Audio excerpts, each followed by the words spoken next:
সেদিন আমরা দুই বন্ধুতে মিলে খুব আনন্দ করে মেহজাবানের চিকেন বিরিয়ানি খেলাম। চিকেন বিরিয়ানিটা খুব সুন্দর ছিল, চিকেনটাও খুব ভালো ছিল। আর চিকেন বিরিয়ানির সঙ্গে আমার বন্ধু বানিয়ে নিয়ে এসেছিল একটা শুখা চিকেনের একটা কষা মতো। চিকেনের মশলাটা খুব সুন্দর হয়েছিল, ভীষণই টেস্টি ছিল চিকেনটা। খুব আনন্দ করে সেই চিকেনটা আমি খেলাম। চিকেন আর চিকেন বিরিয়ানি খেয়ে আমরা দুজনে তারপর চলে গেলাম নন্দনে। অনেক আগের থেকেই আমাদের দুটো টিকিট কাটা ছিল। নন্দনে উত্তম কুমারের সিনেমা দেখানো হচ্ছে। নন্দন ওয়ানে আমরা দুজনে হারানো সুর সিনেমাটি দেখতে গিয়েছিলাম। হারানো সুর সিনেমার এত সুন্দর একটা গল্প যে এত বছর পরেও দেখে আমাদের দুজনেরই মনটা ভরে গিয়েছিল। আর সিনেমাতে শুধুমাত্র দুটোই গান আছে, একটা হচ্ছে তুমি যে আমার, আরেকটা আজ দুজনার দুটি পথ দুদিকেতে গেছে বেঁকে।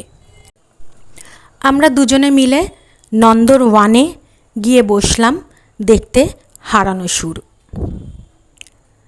সিনেমাটাতে এত বছর পরেও উত্তম আর সুচিত্রার জুটিকে দেখে আমরা দুজনেই মুগ্ধ। উত্তম কুমারের সেই ইনোসেন্ট লুক, সেইভাবে সুচিত্রা সেনেরও একটা অসাধারণ একটা চাহনি। দুজনে দুজনের দিকে যখন তাকিয়েছিল আমরা দুজনেই প্রেমে পড়ে যাচ্ছিলাম। আমাদের বন্ধুরা মিলে আমরা দুজনে মিলে অবাক হয়ে তাকিয়ে ভাবছিলাম যে এত বছর আগের সিনেমাও আমরা এখনও এতটাই এনজয় করছি। আর উত্তম কুমার যখন সুচিত্রা সেনের মাথায় পলাশ ফুল লাগিয়ে দিচ্ছিল তখন তো অসাধারণ ছিল সিনটা। আর তুমি যে আমার গানটি এত সুন্দরভাবে ব্যবহার করা হয়েছে সিনেমাটিতে, আর গীতা দত্তের গলায় তো আমরা আরও মুগ্ধ হয়ে গিয়েছি দেখে।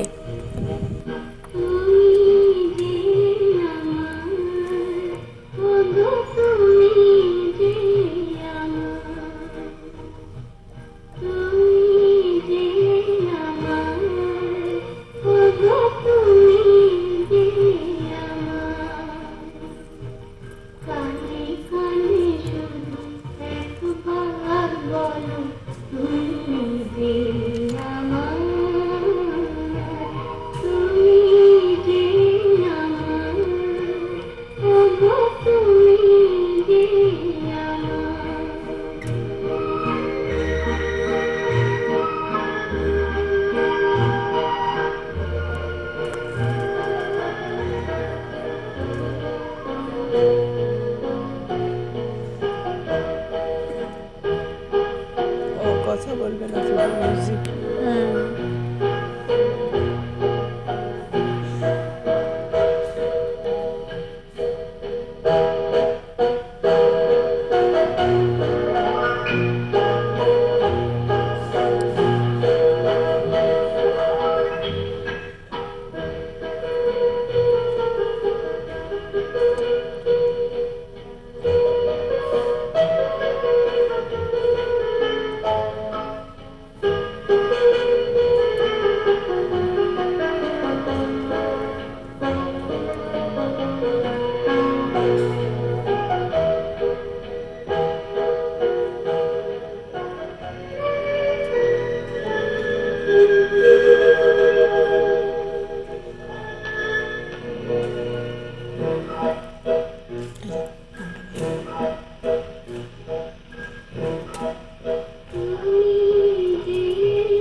শেষে হ্যাপি এন্ডিং, নায়ক আর নায়িকার মিলন, দুজনের ছুটে এসে নিজেদেরকে জড়িয়ে ধরা দেখে আমাদের খুবই ভালো লেগেছে। অনেকবার দেখেছি এই সিনেমাটা, আরেকবার দেখে যেন নতুন করে ভালো লাগলো। আমার চ্যানেলটা যদি ভালো লাগে তাহলে লাইক, শেয়ার আর কমেন্ট করবেন, আর সাবস্ক্রাইব করতে ভুলবেন না। আর উত্তম কুমারের সিনেমা যদি দেখতে চান তাহলে চলে যান নন্দনে। 31 জুলাই অবধি নন্দনে উত্তম কুমারের বিভিন্ন সিনেমা দেখানো হচ্ছে।